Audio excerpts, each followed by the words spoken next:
Welcome, everybody. Today we have Mike Greyson with us, and this is such an incredible story that Mike is going to share with us. I'll introduce him in a moment, but I just want to give everyone a context for what he is sharing today. He is going to be sharing from his own personal experience about the loss of a daughter due to a trafficker in Calgary taking her life. Thank you so much, Mike, for your yes and for being here. I would just want to welcome you and I honor you. Thanks, Jessa. Just to fill you in on where I'm coming from. First of all, my daughter, I'm going to back it up a little bit and explain to you where she came from. I have eight children. Katie, my daughter, my adopted daughter, was the middle of the three adopted kids. So I had four children, then I had three adopted kids, and then I had an eighth child, a daughter, who was born with Down syndrome. So what happened is Katie was actually from Haiti, as were the other two that we adopted, and they were in a phenomenal orphanage, and we had an opportunity to raise them as our own. As some people will understand or not understand, when you bring Black children into a white family, there's a little bit of bonding that takes place, has to be, but then there's also a little bit of frustration on their part because now they're in a family that isn't Black, and that causes some things where we got to work through. So Katie was, like I said, the middle one that we adopted, and she was brought here when she was 9 months old. The interesting thing about Katie and the things that were going on in Haiti at the time was a lot of these kids were born with HIV. And what would happen is the lady that ran the clinic, she was a pediatric nurse. So she would take their blood, which was kind of interesting, and she'd send that blood up to Toronto. So you're down in Haiti, she sends it to Toronto. The doctor there tested the blood, and he would send information back to say, yes, the child has HIV, or no, the child doesn't. The blessing of God, and I hope you understand when I share all of the things I'm going to share, our God is phenomenal. The things that he does and the things that he shows us are absolutely stunning. What happened with her? She, at 3 months, they send the blood. At 6 months, they send the blood. And at 9 months, they send the blood. Well, Katie came at 9 months, but at 3 months, the doctor in Toronto Children's Hospital said she's got HIV positive. At 6 months, same thing, HIV positive. At 9 months, he sent a note back and said she doesn't have HIV anymore, which really stunned me because I thought once it got into your system, it stayed there. So we brought her here to Canada, to Calgary, and we decided that we weren't going to tell the doctor anything. All we said is we want you to test her, do all of the testing. She comes from a different country, test her blood, test her for everything that you can test them for, specifically what you think they might have. So these doctors tested her blood and they came back, nope, she's clean. There's nothing wrong with her, Wow. which was a blessing from that perspective. And I started to tell people that that's what was happening. I said, that's impossible. With man, absolutely everything's impossible. With God, it's possible. And I kept getting reports from the lady that was managing the clinic.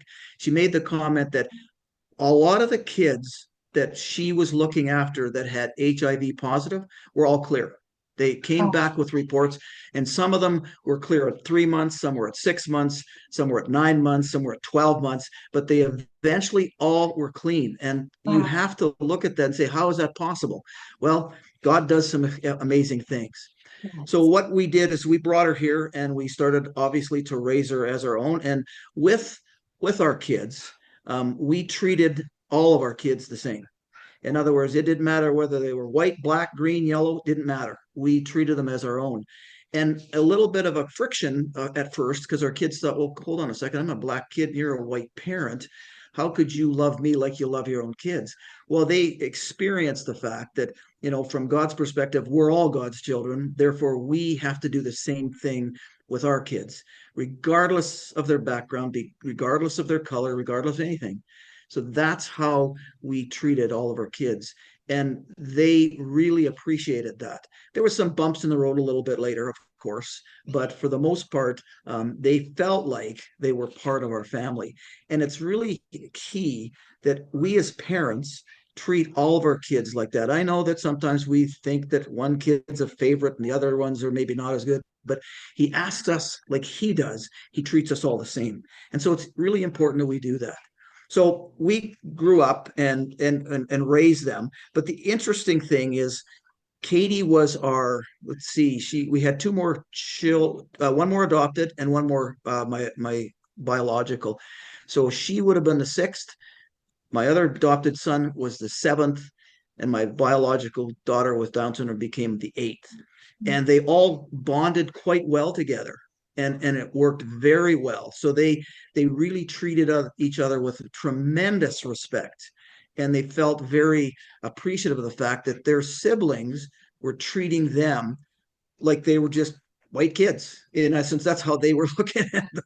And our adopted kids felt that, they're just like us. Black, white didn't matter. So it was they really enjoyed that. So once we finished having those children, about 2 years after my youngest actually was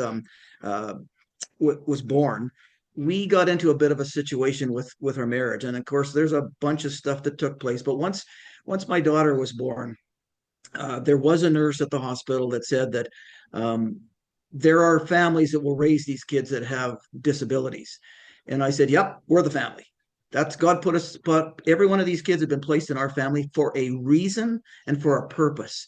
And so we will raise them. So 2 years after she was born, my wife just decided that, no, I can't do this. I just can't raise this child, which is, you know what, I could have gotten angry. And I said, I prayed about it. We did a bunch of stuff. And then I said, okay, we're just going to have to move on. So my adopted kids and one of my kids were living with my ex, and my youngest with Down syndrome was living with me. The following year, they all came to live with me, which then that meant I had a fairly heavy load to work with these kids, which is fine. You know what? Relationships and families are more important to me than anything in this world, and I truly do mean that. I really don't care about the things of this world because that's not important. So that went on for a bit, and then, like I said, they came and lived with me for a year. A year after, it was so 2009 we separated, and then they were living with me. Well, about 2010, my daughter was in high school, junior high school, and heading into senior high school, and she got involved with people that she ought not to have gotten involved with. And I started to see mood changes. I started to see attitude changes. I started to see all kinds of different things that took place that were not fun for parents. And as parents, I know that you've got kids that seem to go sideways every once in a while, but God's always there. What Yeah. God tells us to do is to train up your kids in the way they should go. And when they are old, they won't depart from it. And I've stood on that scripture for a very long time. So that's what I did. Regardless of the struggles, regardless of things that were going on, I continued to do those types of things. Well, Katie started to get a little bit more out of control. And I couldn't figure out what it was that was causing all of this pain in her heart. And I think that when I look at the kids that were there when we split up, Katie took it the hardest. She thought that she caused the breakup. She thought that she was responsible for what was going on. And I assured her that it's nothing to do with you, like nothing at all. But with the friends that she got involved with, it was disturbing. And what I found out a little bit later was that she had been taken by some kids in school, high school friends, boys, and they took her and her friend and they said, hey, we're going to go for a bit of a drive. They drove her out into a secluded place, and they told both of these girls, you are either going to have sex with me or we're just going to dump you here and beat you up. That was part of that trafficking that these two men, young men, got involved in. And so when I say that starts in high school, they get targeted. And if whatever's going on in their life, they will participate in targeting girls, taking them, raping them, and then getting them prepared to be taken into the traffic area. Well, that happened, but I didn't know this right away. So she came home one day and she said to me, and now her attitude had changed a lot. And thought she might have been on drugs. She hid it very well. So when she came home one day, she said, Dad, I want to bring a friend of mine, young girl of mine, to live with us. And I said, no, I'm sorry. I need to know a little bit more about this gal. I said, I'm not bringing anybody into this house that I know nothing about. So what I did, because my boys were going to the same school, I said, I need you to do something. I need you to do some research on this young lady, and I need to find out, why is she wanting to come and live with Katie? I don't know what's going on. So my boys did a little research, and they came back and they said, Dad, her parents kicked her out of the house because they caught her taking drugs.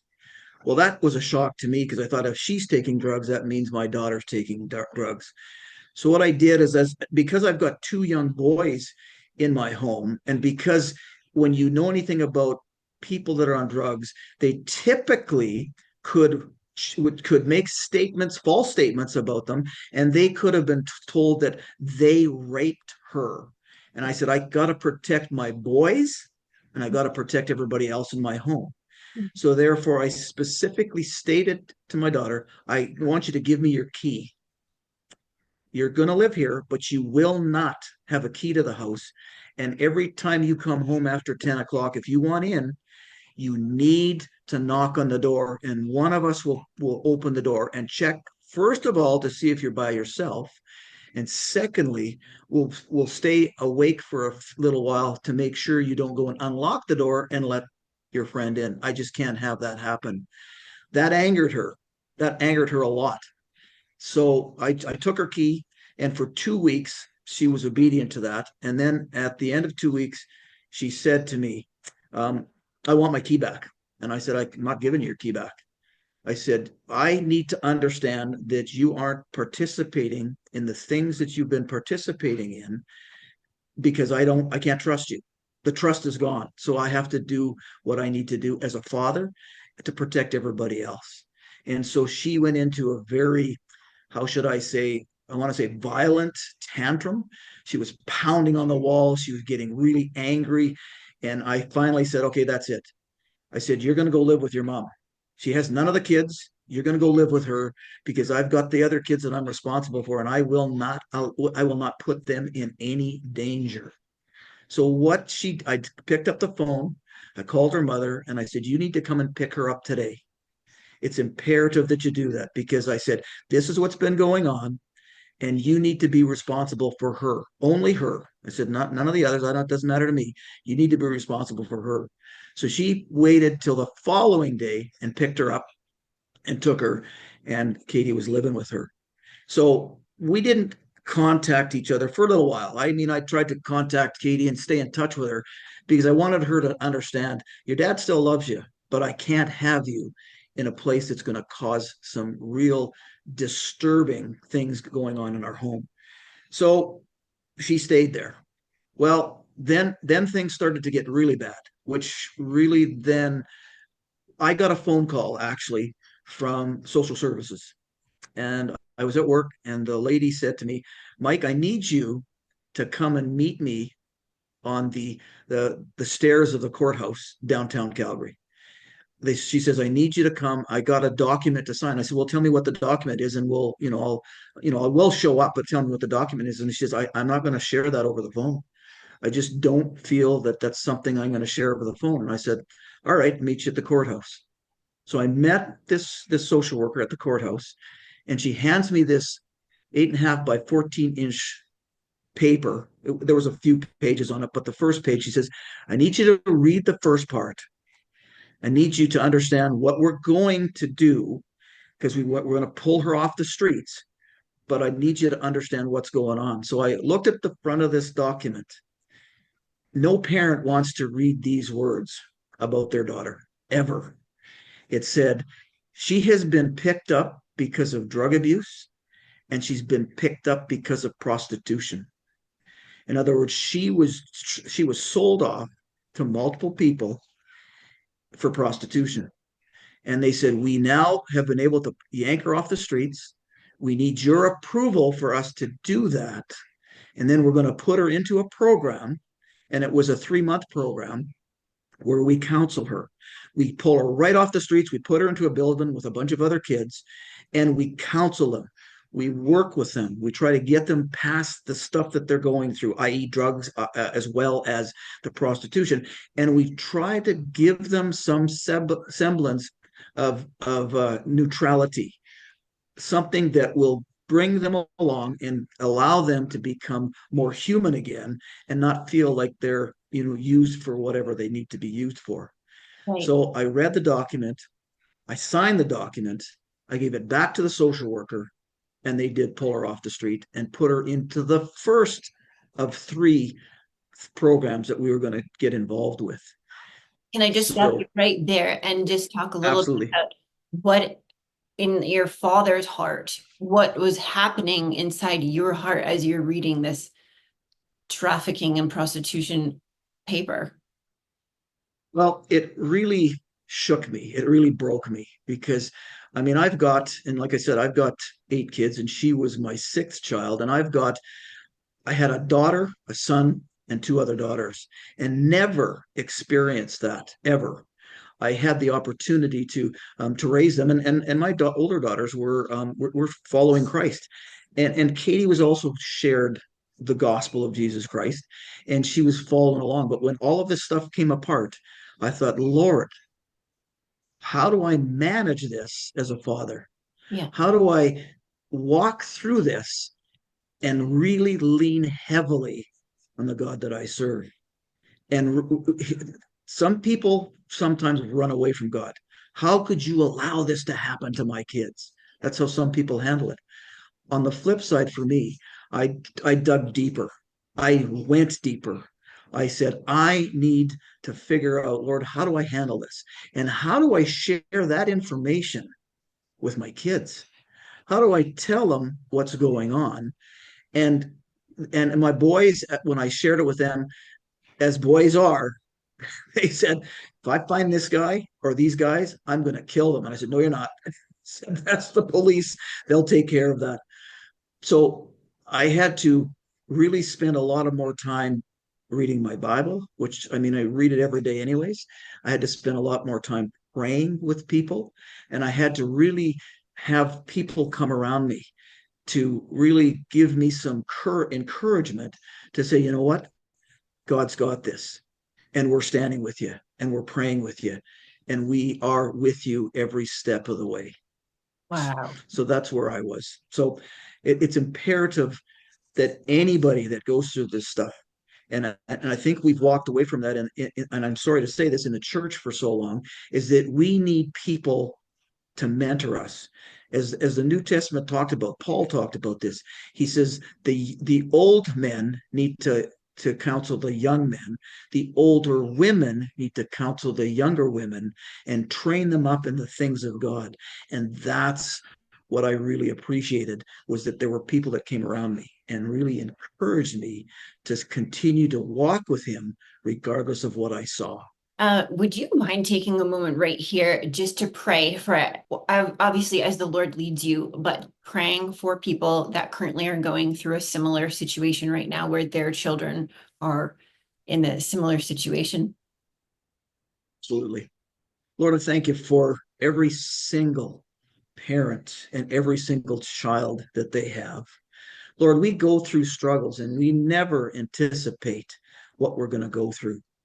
We never anticipate the struggles that we're going to have. We never anticipate the things that are going to happen in our families. But Lord, you are so good. You are so precious. So I pray for these parents right now.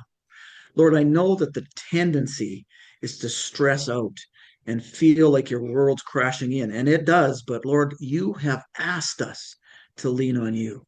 You have said that you would never leave us, never forsake us. And I pray, Lord, that the peace that passes all understanding flood whoever is listening, flood their soul, flood their mind, and let them lean on you. Lord, you said, bring our burdens to the cross and lay them at the cross. And Lord, that's what I had to do with Katie. I had to lay her at the cross and say, Lord, she's yours before she was ever mine.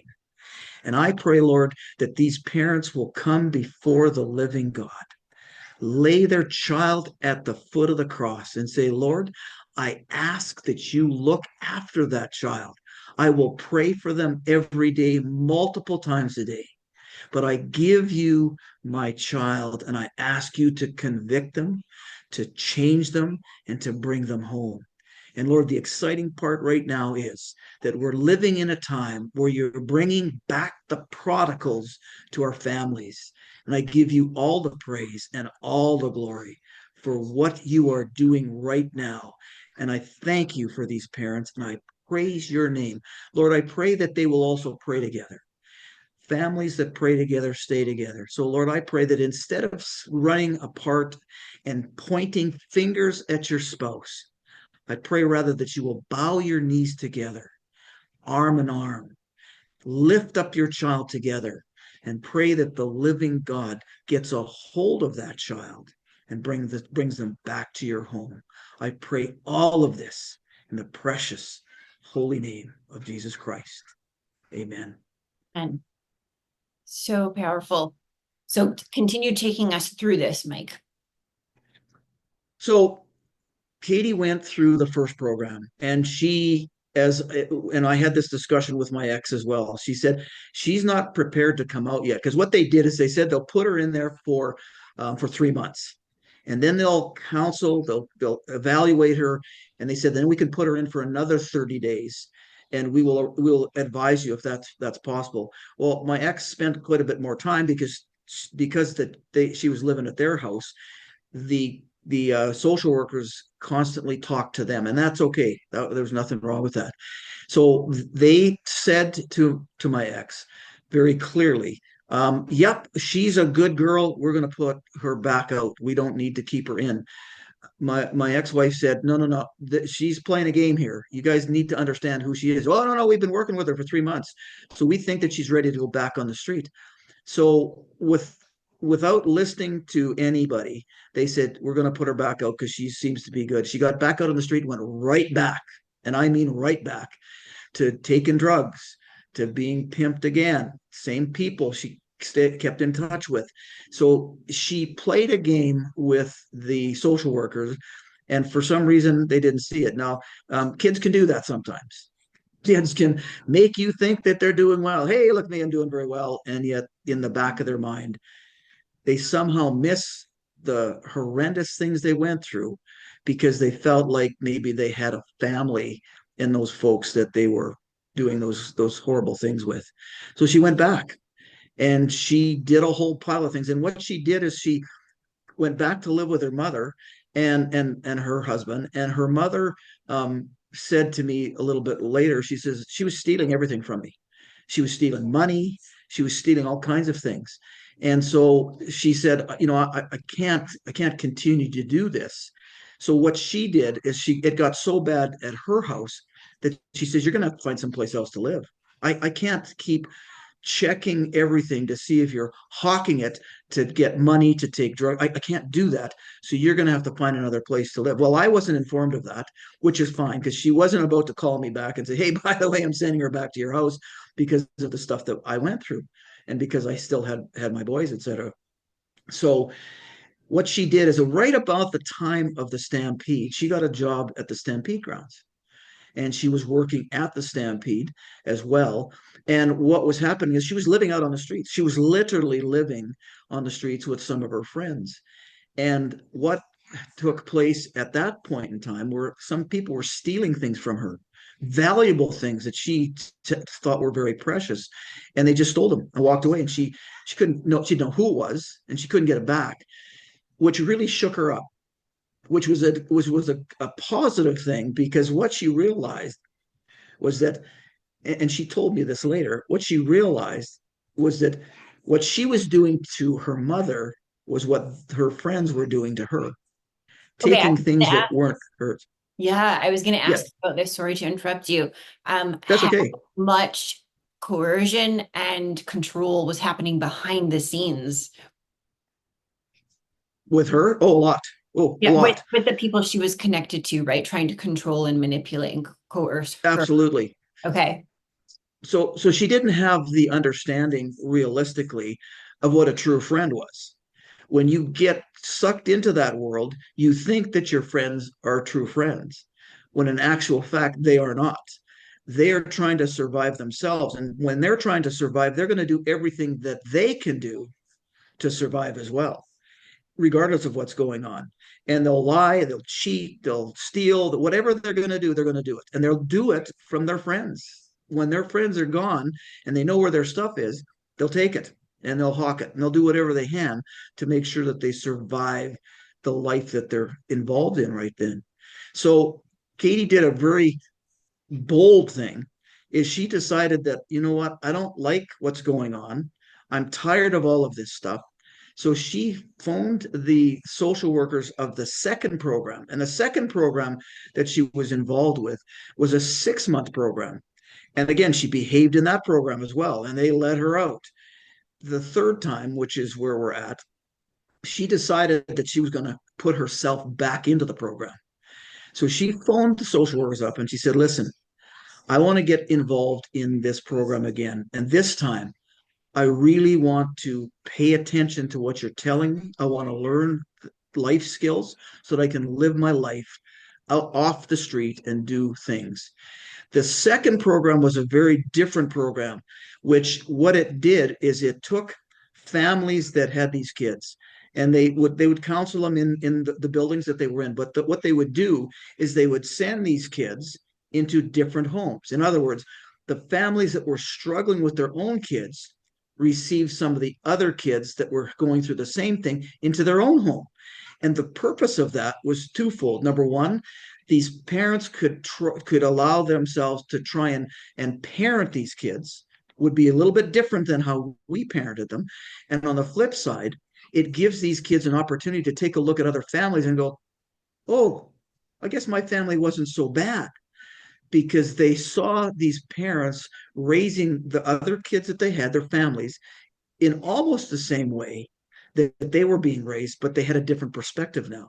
They had different parents telling them, this is what you need to do. Here's the rules that we've got in our house, and here's the things that you've got to honor, which was a very good thing. And so she stayed in that program for another 6 months, which was very beneficial to her. Wow. And when they finally got her out of there, they said, okay, now you're ready for us to put you into an apartment building. This apartment building was down on the south end of town. We lived in the north end, was in the south end of town.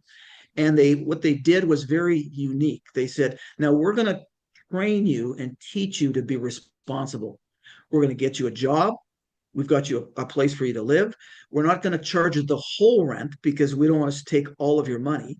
And we will allow you to learn some responsibility. And then they had some social workers living in that same apartment complex on the same floor and would manage all of these kids that were in the building. And they would watch them as they were growing and as they were maturing. Katie at this time was probably 19 years old. Yes, she was 19 years old. So she was at an age where she should have responsibility, learning, to do things for herself. Got a job, cooking, living, cleaning, doing all the things that you do if you've got your own place. And they would check on her constantly. They just check on all the different people that were there. And these, when I say kids, I do mean teenagers that were older, 18, 19, 20 years old, in that age range. So I say kids just because I'm calling them kids.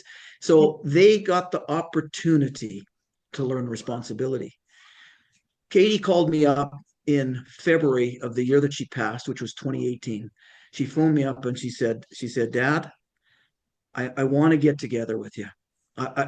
Can we go for coffee?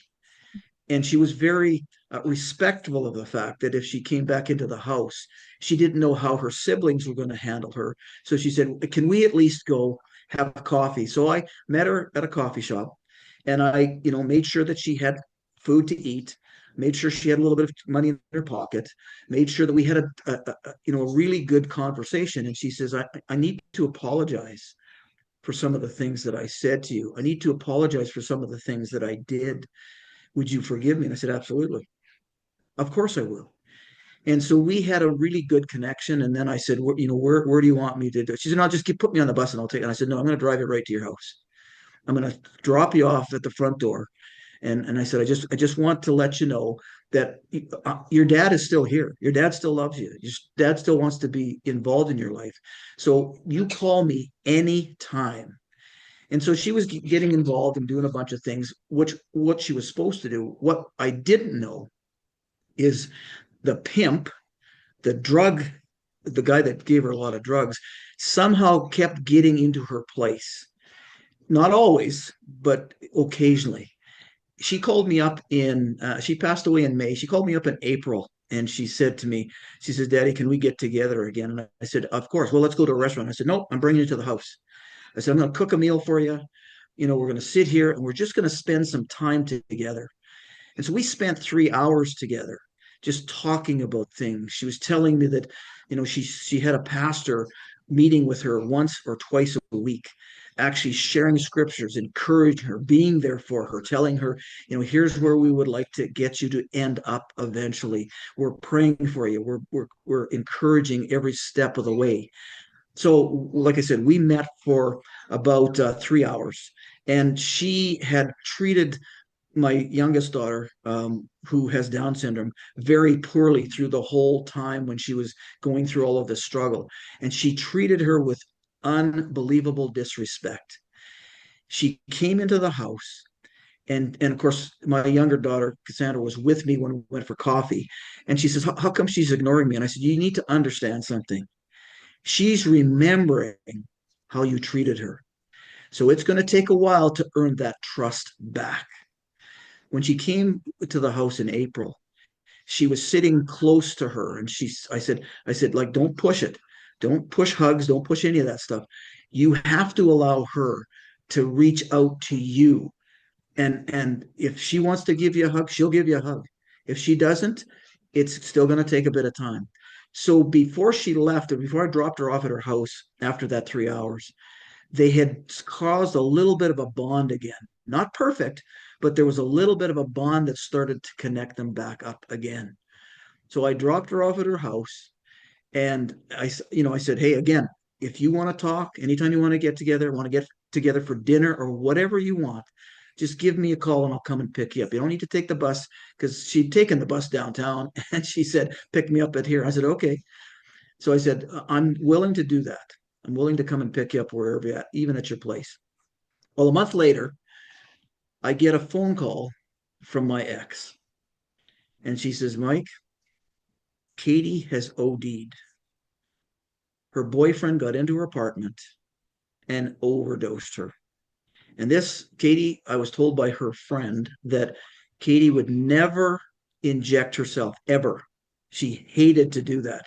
So she would get her friend to OD her. Well, this time it was the pimp, the guy that was selling her drugs. He OD'd her, was in her apartment, and she died. And he couldn't wake her up the following morning. So he phoned 911, and the police and the paramedics showed up at her place. And the police had to remove him from the apartment.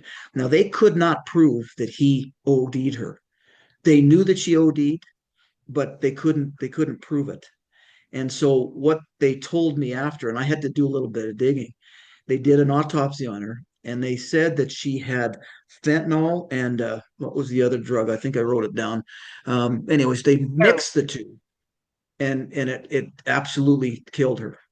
So because of that, they took her in, and so I followed through with the police, and my ex was having a very difficult time trying to get the police to share things, and I thought that's really weird. Like, she was living at your place for a while. Why wouldn't you give her that information? And they just didn't. So I got a hold of the police officer that did was there at the apartment, took statements and did all of that stuff. And I finally got a hold of her, and I said, listen, I just need to know what's going on. Could you please share that information? So she fed that information to me.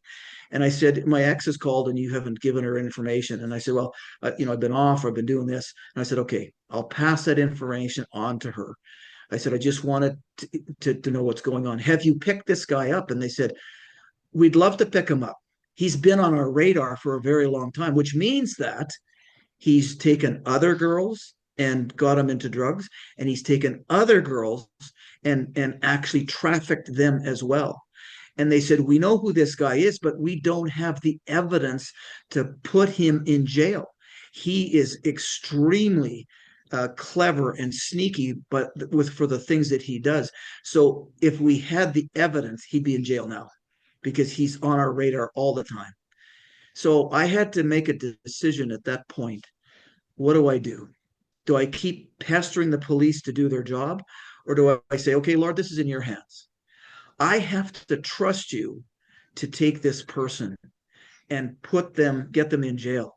But then I had to do something else. And this is one of the toughest things a parent has to do. The Lord said to me, I need you to forgive this guy. And I said, what do you mean forgive him? I said, he has killed my daughter. You want me to forgive him? And Jesus reminded me, I died for your sins on the cross and forgave you for everything that you did. Now I'm asking you to do the same thing. That took me a little time to do that. Like it really took me some time. But at the same time, I thought, okay, he is not my concern. He is not somebody that I should be going after. God said, vengeance is mine. That's what he said. And I will deal with it. And I will deal with it the way that it needs to be done. And then he asked me to do one more thing. I need you to pray for his salvation. Wow. I need you to pray that this guy, whoever he is, and I didn't know who he was, you need to pray for his salvation because all have sinned and fall short of the glory of God. I need you to pray for him. And I thought, oh no, you're asking me to do something that's tough. First you asked me to forgive. Now you're asking me to ask for his salvation. So I said, okay, you know what, Lord? I'm going to be obedient. Now I don't know if he ever got saved, but all I was supposed to do is pray for him. That Yeah. God has the results of all of that stuff. Yeah. So the next thing that we had to do, and everything was prepared because my wife she was in her home. They prepared the funeral, and I thought, Lord, how do I manage through this funeral? Because there's going to be a lot of people that are going to be stressed out a lot. My other kids are going to be stressed. Their friends are going to be stressed. The families that had her in her home are going to be stressed. People that knew me that came to the funeral are going to be stressed. Like everybody's going to have a point of stress that they're going to experience through this funeral. So I said, Lord, what do you want me to pray for? What is the one thing that I need to pray for? Never mind all of the other things. What do you ask me to pray for? And he said, Mike, I want you to pray for one thing. I want you to pray that there will be a peace that is so overwhelming in that service that will cause people to realize that the God of heaven is alive and well. So I prayed that for a whole week, before the funeral. I didn't tell anybody except for my very close friends. And I thought, I'm going to just watch to see what takes place. So I walked into the funeral. It was in a church. And it was actually the pastor that was meeting with Katie. He Wow. did the funeral service. And I mean, I've known this gentleman for a long time. And we met in a separate room, and he met with my ex and her husband and met with all the kids. And then he said, hey, Mike, I'd like to meet with you. And so I shared some things that were going on. He goes, I never knew all of that stuff. I never knew. And I said, you know what, Pastor? That's okay. God has taken care of me in a way that I could never have imagined. So we shared that at the very beginning, and then we went into the service. Well, after the service was done, I had three friends come to me and they said, Mike, I came here so stressed because of work and all of the stuff that's going on in my life. The minute I sat down in the chair, I said there was such an unbelievable, overwhelming sense of peace that I've never felt before. I can't explain it. And I looked at the three of them as they each came to talk to me. And I said, I prayed that the peace of God that passes all understanding would fill this room. Thank you for telling me that because God answered my prayer. And and that's how the whole thing ended. But you know what?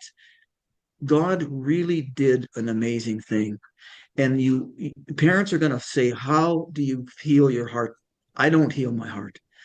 The living God heals our hearts from whatever stress we're going through. He is so willing to reach out to any of us Yeah. as long as we come to him and say, please be my peace, be my God, take this burden and help me to let go, because we hold on to things so tightly. And God says, give it to God. Okay, you hand it to him and you take it back. You hand it to him and you take it back. And God says, no, I want you to give it to me. I want you to just lay it at my feet. Let me take your life and do a mighty work in you so that all of those things that you've gone through, you can walk in peace and not have anger and bitterness and resentment going through your body, because those are the things that are going to kill us more than anything else. And that's what he did. He took all of that away. And now I can walk every single day in the peace of God. And that is more precious to me than anything else. So that's my story with my daughter that got trafficked, that got put on drugs. But one other thing that I need to share is at the funeral, two pastors stood up at the on preaching the message, that they had a short message, and they said, we are thankful that she is now walking the streets of gold and in heaven. And had Wow. a couple people say to me, how can you say that? She OD'd. And I looked at these people and I had to say to them, I said, were you there when she passed away? Were you right there when God was in the room? Were you there? Yeah. I wasn't. You weren't. So for us to make those statements that that person isn't in heaven, I can't make that statement. Nobody can make that statement because he does things at the last minute. He is what we call an 11th hour God sometimes. And he waits till the 11th hour to do his work. And that person ends up in heaven because they have accepted him and embraced him for with everything they are. And I praise the God that I serve because of that. Wow, come on. That is incredible, Mike. Wow. What a testimony to so many people at the funeral as well. Like, It was amazing. And I interacted with a few of them after. Some of them I didn't know.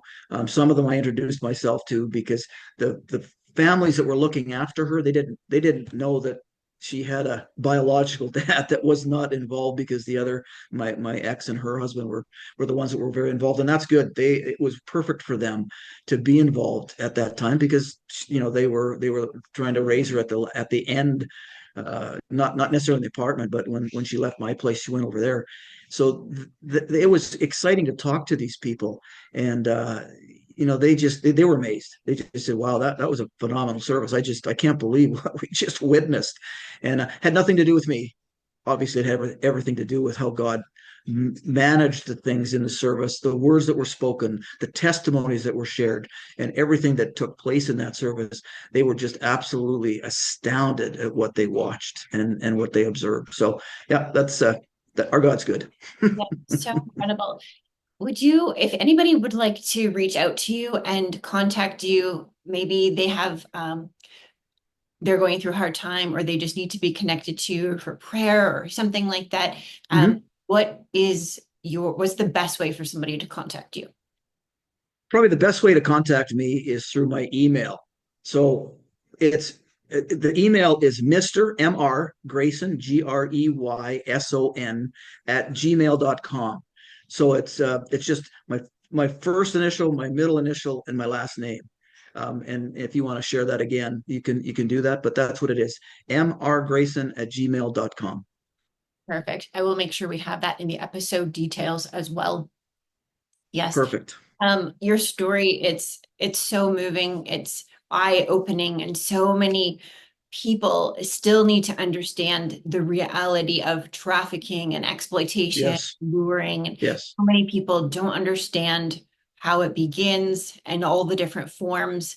And we're in a time in Canada where this thing is growing so fast.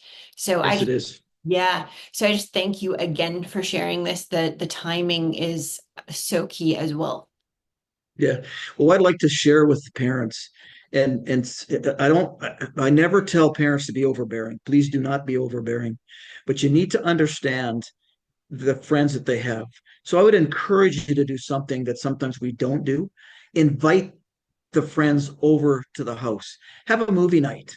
Have popcorn. Have whatever you want. Like bring them into your home so that you get a chance to spend some time with their friends so that you can understand who they're rubbing shoulders with. Because my daughter, I had no clue that she was involved with these people. And she would just disappear. Like she'd go out and she wouldn't get back till late at night. And I didn't do the right thing by saying, hey, you know what, bring your friends here, let's sit down and let's have some fun. Whether you want to, if you've got a pool table or you've got games or whatever it is, like spend some time getting to know their friends as well. And that will help you move along very easily and very well, because when you have them in your home, you get a chance to meet them. When you get to meet them, you get a chance to speak to them. When you get a chance to speak to them, if you're a born again believer, you can share the gospel with them in a very unique way. And that's what our purpose is to make sure we raise our kids up in the way they should go, but it's important that we also interact with their friends so that they can also be touched by our testimonies and our lives, because they will see the love and the peace that is in you, which is where we want these kids to be. So do that. Spend time with their friends as well. Just open your home. Let's be hospitable. And I'm sorry I wasn't as much. I was a little bit later. We invited kids over, but be hospitable. Let them know that, you know what, you care about their friends as much as you care about your child. So beautiful. Well, again, thank you so much, Mike. And everybody, thank you for listening to this story. Please share it out, as I believe it can open up the eyes of others. It can help save other people's lives as well. So thank you Mhm. for listening. Yes. Yes. Well, God bless everybody, and God bless you, Mike.